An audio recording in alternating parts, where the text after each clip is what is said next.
they saw it the first time, they thought they had their man. They're now up in arms in the stands. আরে বেটা থাম থাম, গেলেই এখন মাইর খাবি, বুঝোস না? এটা কিছু হইলো বলেন? আমি তো কাইন্ডা আরে দেব। চুপ কর তুই। আরে রিয়াদ ভাই আপনি যেতেন না ভাই। আরে ফোনি জানা এনতে কা। আর যাইতেছি।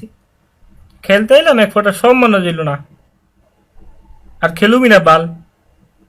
এমনি বাস দিলি কি হয়? এটি কোনো কথা হইলো ভাই? এমন করলে কি চলে? কোন কি মন পক পক করতেছিস কেন? ভাই আমিও কিন্তু কান্দতে পারি, আমি কিন্তু কাইন্ডা দিমু। আচ্ছা যা, তোরে করুম না, যা তুই ব্যাট করতে যা যা যা। ওই তোর আইতাছস? আরে ভইনিগুলো তো আইতাছে। ওই শোন, হ্যান্ড চেক করার পর তোরা 1 মিনিট ধরে লাইভ বয় দিয়ে হাত ধুবি। আয়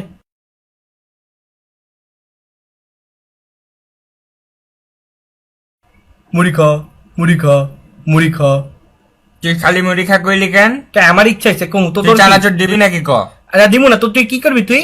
আমি দিব না। আরে ভাই থামেন আপনাকে রুজি চানাচুর দিব, যান ঘষলে মোবাইলও পাইতে পারেন, যান রুজি দিব, যান মনে থাকে যেন ব্যাপারটা।